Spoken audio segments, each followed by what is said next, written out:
अब मैं बात करता हूं अर्थमेटिक मीन, ज्योमेट्रिक मीन और हार्मोनिक मीन की। क्या होता है अर्थमेटिक मीन? तो मैंने अभी आपको बताया है, ठीक है। अर्थमेटिक मीन में आप क्या करोगे, सिंपल वैल्यूज हैं आपके, जैसे मान लो A1 A2 A3 ऐसे करके आपके नंबर हैं, सारी वैल्यूज को आप ऐड कर दो और ऐड करने के बाद जितने भी n है उससे आप डिवाइड कर दो, तो क्या निकल जाएगा आपका अर्थमेटिक मीन निकल जाएगा, ठीक है। ज्योमेट्रिक मीन कैसे निकलेगा? ज्योमेट्रिक मीन निकलता है आपका लॉग टेबल से, हालांकि ये कैलकुलेट करने के लिए आता है, इसमें से फिर भी एक बार को कैलकुलेट करने के लिए आ जाता है। जैसे मान लो छोटी सी टेबल दे दी आपको और फ्रीक्वेंसी दे दी आपको, बोल दिया कि भाई इसमें से जरा कैलकुलेट करो और कैलकुलेट करके बताइए जरा क्या चीज आती है, ठीक है। अब मान लो छोटे से नंबर दे दिए आपको जो है कैलकुलेट करने के लिए, तो ऐसे तो कैलकुलेट करने के लिए छोटी मोटी कैलकुलेशन तो दे देगा, आप ऐसा मत समझना कि इसमें से कैलकुलेशन नहीं आएगी, ऐसे छोटी मोटी कैलकुलेशन वो दे देता है, ठीक है। मीन कैलकुलेट करने के लिए दे दिया, मीडियन कैलकुलेट करने के लिए दे दिया, मोड दे दिया कैलकुलेट करने के लिए, तो ऐसे तो छोटी मोटी चीजें दे देता है कैलकुलेट करने के लिए, ठीक है। अब आपको क्या करना है, कुछ नहीं करना है। जैसे मान लो मेरे 3 नंबर या 4 नंबर है, जैसे मान लो मेरे 4 नंबर है, ठीक है। तो जैसे 5 6 7 और 8, मान लो ये मेरे 4 नंबर है, तो इसका मैं अर्थमेटिक मीन कैसे निकालूंगा? अर्थमेटिक मीन निकालूंगा मैं, इनको सम कर दो, 6 और 5 11 और 7 18, 18 और 8 26, ठीक है। तो इसको डिवाइड कर दोगे आप किससे? 4 से, तो ये कितना आ जाएगा? 6.5, ठीक है। ये निकल गया मेरा क्या, अर्थमेटिक मीन निकल गया। अब ये कहता है ज्योमेट्रिक मीन, ज्योमेट्रिक मीन आप कैसे निकालो? पहले तो आप इनको मल्टीप्लाई कर लो, ठीक है। 5 multiplied by 6 multiplied by 7 multiplied by 8, तो इनको आप मल्टीप्लाई करोगे, 6 5 जा 30, 30 और 7 210, 210 इंटू में 8, अब इसका 1 2 3 4 यानी इसका फोर्थ रूट निकाल लो। इसका आप फोर्थ रूट निकाल, जैसे हम स्क्वायर रूट निकालते हैं, क्यूब रूट निकालते हैं, ऐसे ही आप उसका फोर्थ रूट निकाल दो। फोर्थ रूट क्यों? क्योंकि हमारे यहाँ पे 4 नंबर थे, ठीक है। अब मान लो इसमें नंबर हमारे ज्यादा होते, 10 होते, 15 होते, 20 होते, तो हमें उतना ही रूट निकालना पड़ता, उतना ही हमें रूट निकालना पड़ता, ठीक है। तो वहां पर इसमें जो वैल्यू आती है वो और भी कम आती है, इसकी वैल्यू फिर भी मतलब समझ आती है, लेकिन इसकी वैल्यू जो आएगी वो और भी कम आएगी। जब इसका फोर्थ रूट निकालोगे तो आप नॉर्मल आप नहीं निकाल सकते, वहां पे फिर हमें लॉग टेबल यूज करनी पड़ेगी, ठीक है। तो वहां पर इस चीजों को हमें यूज करना पड़ेगा। क्या बोला इसने? Geometric mean for given number of the value containing the observation nth root of the product of the value. nth root का मतलब जितने आपके n नंबर हैं, जैसे मान लो 4 नंबर है तो फोर्थ रूट, 5 नंबर है तो फिफ्थ रूट, 10 नंबर है तो 10th रूट। इसके हिसाब से आप क्या करोगे, उनको कैलकुलेट करोगे और कैलकुलेट करने के बाद बता दोगे कि इसकी कितनी वैल्यू हमारी यहां पर रहती है, ठीक है। ये चीज समझ आ गई? अच्छा, उसके बाद क्या कहता है हार्मोनिक मीन? हार्मोनिक मीन क्या कहता है? रेसिप्रोकल ऑफ अर्थमेटिक मीन, ठीक है। पहले आप क्या करो, ये जितने आपने नंबर देख रखे ना यहां पे, इन सबका आप रेसिप्रोकल कर दो। इन सबका आप रेसिप्रोकल करने का मतलब क्या है? 1/5 प्लस 1/6 प्लस 1/7 प्लस 1/8। अब इनको कैसे निकालोगे? इनको निकालोगे आप एलसीएम लेके, एलसीएम लेके आप पहले इनको सॉल्व करोगे, उसके बाद जो आंसर आएगा आपका उसको उसको रेसिप्रोकल करके, मतलब उसका आप क्या निकालोगे, उसका निकालोगे आप मीन, और मीन को निकाल के आप रेसिप्रोकल कर दोगे। मतलब इसमें 2 बार रेसिप्रोकल करते हैं। जैसे यहां पर तो हम n से डिवाइड करते थे, वहां पे n डिवाइडेड बाय ये नंबर, n डिवाइडेड बाय ये नंबर, तो एक तो रेसिप्रोकल हमारा ये हो गया और एक रेसिप्रोकल हो गया हमारा ये नंबर, ठीक है। तो इसलिए हमें यहां पर ये चीजें देखनी पड़ती है। तो इसने क्या बोला, HM is divided as the reciprocal of the arithmetic mean of the given data value, यानी n डिवाइडेड बाय एक रेसिप्रोकल हमारा ये हो गया, ठीक है। उसके बाद आपने n से इसको डिवाइड कर दिया, तो उसके लिए हम डायरेक्टली इसको कैलकुलेट कर सकते हैं, ठीक है।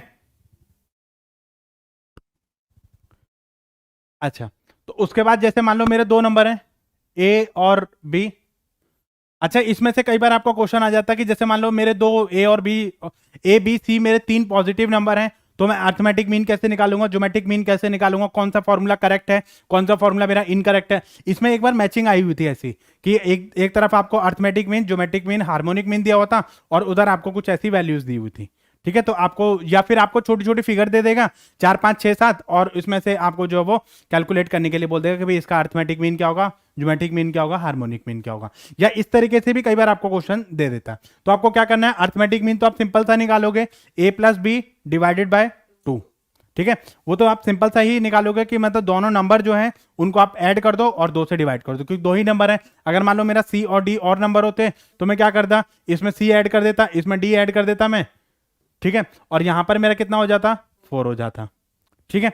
और ज्योमेट्रिक मीन में मैं क्या करता, ज्योमेट्रिक मीन में मैंने ये कहा कि जितने भी मेरे नंबर हैं, जैसे ए और बी मेरे 2 नंबर थे, तो दोनों को ऐड कर मतलब मल्टीप्लाई करके मैं इसका स्क्वायर रूट निकाल दूंगा, ठीक है, क्योंकि 2 है तो मैं इसका स्क्वायर रूट निकाल दूंगा। अगर मेरे 3 होते तो मैं क्यूब रूट निकाल देता, अगर मेरे 4 होते तो मैं 4th रूट निकाल देता, 5 होते तो मैं 5th रूट निकाल देता। जैसे जैसे आपके रूट बढ़ेंगे उतनी ही वैल्यू आपकी कम होती चली जाएगी, ठीक है। तो इस तरीके से आप इसको कैलकुलेट कर सकते हो। हार्मोनिक मीन निकालने के लिए आप या तो इस तरीके से फॉर्मूला यूज कर सकते हो 2ab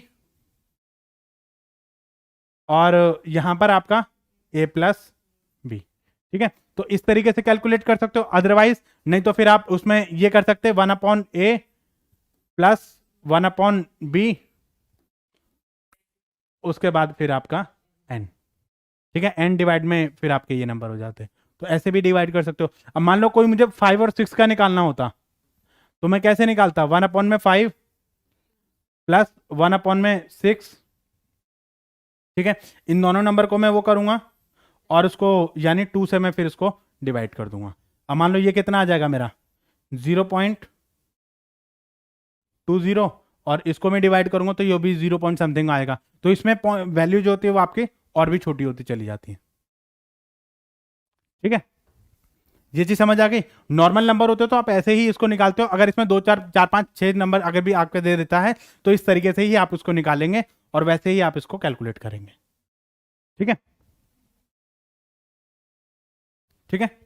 चलिए, तो अगर मैं वेटेज एवरेज कैलकुलेट अगर करूं तो कैसे निकलेगा मेरा वेटेज एवरेज में सिंपल सा आपका होता है, कुछ नहीं होता कि इसमें आपको जितना भी वेट आपको असाइन कर रखा है और जो सम ऑफ द वेट है आप उससे कैलकुलेट कर लोगे। मतलब आपको x गिवन होगा, आपको w गिवन होगा, आपको कुछ नहीं करना, एक नई टेबल आपको बनानी है x और w, ठीक है, तो इनको आप जो वो ऐड कर मल्टीप्लाई करते जाओगे, मल्टीप्लाई करने के बाद आप उसको लास्ट में ऐड कर दोगे सिग्मा एक्स डब्ल्यू या डब्ल्यू एक्स, ठीक है। यहां पे आपने क्या कर दिया, इसका टोटल कर दिया और इसका टोटल कर दोगे सिग्मा डब्ल्यू, ठीक है, और इन दोनों को आप डिवाइड कर दोगे। यहां पर आप जो फॉर्मूला क्या लगाओगे, sigma W x divided by sigma W. यहां पर एन का कोई मतलब नहीं रहेगा, यहां पर जो है वो आपका वेट से मतलब होता है, ठीक है। तो इसमें से कई बार आपको छोटे मोटे क्वेश्चन दे देता है, जैसे x दे देगा, w दे देगा और x और w को दोनों को क्या करना है, आपको मल्टीप्लाई करना है, w का टोटल करना है। कुछ नहीं है इसमें, बहुत डायरेक्टली क्वेश्चन है इसके, ठीक है। चलिए, उसके बाद नेक्स्ट है आपका कि हम जो वेटेज एवरेज है उसको कैलकुलेट क्यों करते हैं।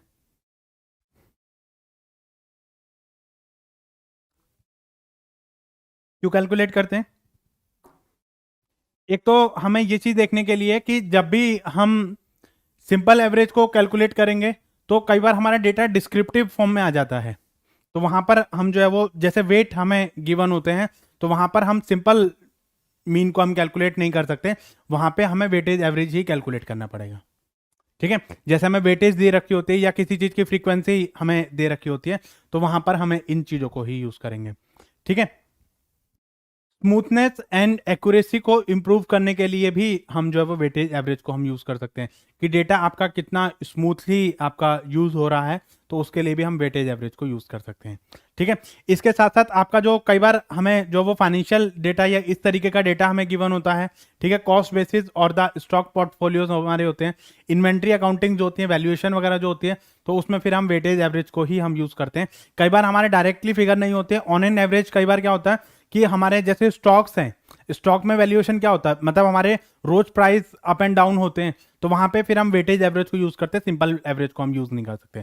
क्योंकि जहां पर चीजों की फिक्सिटी रहेगी वहां पर तो आप सिंपल एवरेज को यूज कर सकते हैं, लेकिन जहां पर चीजों की फिक्सिटी नहीं है, आपको लग रहा है कि कभी भी प्राइस इसके बढ़ सकते हैं, कभी भी प्राइस इसके घट सकते हैं, तो वहां पर फिर आप जो वो वेटेज एवरेज को ही यूज करोगे, सिंपल एवरेज को आप यूज नहीं करोगे। ठीक है, इसको नोट डाउन कर लीजिए, बहुत इंपॉर्टेंट है, कई बार इसमें से क्वेश्चन आपका आता है। देखो, पहली चीज ये कि इसमें अर्थमेटिक मीन की वैल्यू जो होती है वो सबसे ज्यादा होती है, उसके बाद ज्योमेट्रिक मीन की वैल्यू होती है, और उसके बाद होती है आपकी हार्मोनिक मीन की वैल्यू। ठीक है, ये है आपके डिक्रीजिंग ऑर्डर में। कई बार आपको बोल देता है अर्थमेटिक मीन, ज्योमेट्रिक मीन और हार्मोनिक मीन को इंक्रीजिंग ऑर्डर में या डिक्रीजिंग ऑर्डर में आप इनको क्या करो, इनको अरेंज करो। तो सबसे ज्यादा जो वैल्यू होती है वो किसकी होती है, अर्थमेटिक मीन की होती है, क्योंकि ये पॉजिटिव ही वैल्यू आती है ज्यादातर, मोस्ट ऑफ द केसेस में आपके पॉजिटिव वैल्यू आती है। ज्योमेट्रिक मीन में इसकी जो वैल्यू होगी वो अर्थमेटिक मीन से कम आएगी, और हार्मोनिक मीन की जो वैल्यू होती है वो उस और भी कम आएगी, क्योंकि पॉइंट में तो वो वैसे ही होते हैं 0.20, 0.30, 0.46, फिर उनको आप ऐड करोगे, फिर उसको आप उससे डिवाइड करोगे तो वो और भी मतलब आपके छोटे हो जाते हैं। ठीक है, अब इसको याद कैसे करना है, जैसे ABCD में सबसे पहले हमारा A आता है, ठीक है, उसके बाद हमारा G आता है, और उसके बाद हमारा H आता है। तो आपको इसी सीक्वेंस में याद करना है कि अर्थमेटिक मीन की वैल्यू जो होती है वो आपकी सबसे ज्यादा होगी, उसके बाद आपके ज्योमेट्रिक मीन की वैल्यू आएगी, और उसके बाद आएगी आपकी हार्मोनिक मीन की वैल्यू। ठीक है, अब दूसरा इनमें रिलेशनशिप ये होता है कि ये जो लास्ट वाले दोनों हैं, इन दोनों को कर दो आप मल्टीप्लाई, इन दोनों को कर दो आप मल्टीप्लाई, और इसका कर दो स्क्वायर, तो ये दोनों बराबर हो जाएंगे। ठीक है, अब इसको आप इन चीजों देखना, arithmetic mean multiplied by harmonic mean is equal to geometric mean square. ठीक है, तो इससे भी आप इसको कैलकुलेट कर सकते हैं, और यहां से भी आप इसको देख सकते हैं कि मतलब आपका जो अर्थमेटिक मीन, अच्छा हाँ, इसमें से कई बार आपका क्वेश्चन दे देता है, जैसे एक सीरीज दे देगा और बोल देगा उसमें से सीरीज का जो अर्थमेटिक मीन है वो इतना है, ज्योमेट्रिक मीन आपका इतना है, हार्मोनिक मीन बताइए जरा मुझे।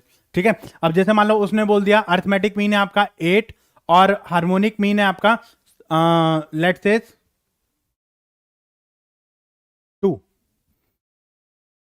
और आपको ये बताना है ज्योमेट्रिक मीन कितना होगा। ठीक है, कितना होगा, 4 हो जाएगा। क्यों, क्योंकि ये 8 और 2 कितना हो गया आपका 16 हो गया, 16 is equal to geometric mean का स्क्वायर। ठीक है, ये कितने का स्क्वायर होता है, 4 का स्क्वायर होता है, 4 का square is equal to geometric mean का स्क्वायर। ठीक है, स्क्वायर से कट जाएगा स्क्वायर, तो ज्योमेट्रिक मीन आपका कितना आ जाएगा, 4 हो जाएगा। ठीक है, तो इस तरीके से छोटी छोटी वैल्यू दे देगा आपको कैलकुलेट करने के लिए, लेकिन वो इसमें ये रिलेशनशिप आपको नहीं बताएगा, वो आपको डायरेक्टली कैलकुलेट करके इस रिलेशनशिप से भी कैलकुलेट करके आपको बताना पड़ेगा। एक बार तो उसने क्या करा था, 3 वैल्यूज आपको दे दी थी, कुछ पॉइंट में थी कुछ वैसी थी, और आपको ये आइडेंटिफाई करना था कि इनको जो है इनके रिलेशनशिप के अकॉर्डिंगली इनको अरेंज करो। ठीक है, कि कौन सी वैल्यू आपकी अर्थमेटिक मीन की है, कौन सी ज्योमेट्रिक मीन की है, कौन सी हार्मोनिक मीन की है। ठीक है, वो आपका लोएस्ट टू हाईएस्ट और हाईएस्ट टू लोएस्ट आप इनको जो अरेंज कर सकते हैं। सिंपल सी बात है, इसमें 2 ही रिलेशनशिप होते हैं, अर्थमेटिक मीन की वैल्यू सबसे बड़ी होती है, उसके बाद ज्योमेट्रिक मीन की, उसके बाद हार्मोनिक मीन की, और उसके बाद अर्थमेटिक मीन इंटू में harmonic mean is equal to geometric mean square. तो आप इसको इसी सीक्वेंस में लिख लेना, कई बार एग्जाम में जाके चीजें नहीं याद आती हैं, तो आप इसी सीक्वेंस में लिख लेना। वहां पर यह कंफ्यूजन होती है कि अर्थमेटिक मीन को ज्योमेट्रिक मीन से मल्टीप्लाई करेंगे तब आएगा, या हार्मोनिक मीन से मल्टीप्लाई करेंगे तब ज्योमेट्रिक मीन आएगा, कई बार ये कंफ्यूजन होती है एग्जाम में। तो इसलिए आपको इसी तरीके से याद रखना, AGH इन दोनों लास्ट वाले दोनों को मल्टीप्लाई करो और G का स्क्वायर कर दो। ठीक है, तो इससे आपकी डायरेक्टली वैल्यू कैलकुलेट हो जाती है। ठीक है, इससे हम ये चीज देख सकते हैं कि भाई हमारी जो वैल्यू है वो कितनी है, अर्थमेटिक मीन कितना है, ज्योमेट्रिक मीन कितना है, हार्मोनिक मीन कितना है, इसमें से छोटी छोटी वैल्यू दे देगा आपको और बोल देगा भाई इसको कैलकुलेट करो, या ज्योमेट्रिक मीन दे दिया आपको, अर्थमेटिक मीन दे दिया, बोल देगा हार्मोनिक मीन कैलकुलेट करो। ठीक है, इससे भी आप अपना कैलकुलेट कर सकते हैं। ठीक है, अब जैसे मान लो ये आपको 16 दे दिया और ये आपको 8 दे दिया और बोला गया कि भाई इसको कैलकुलेट करो, तो उसके हिसाब से भी आप इसको कैलकुलेट कर सकते हैं। ठीक है, ये चीज समझ आ गई।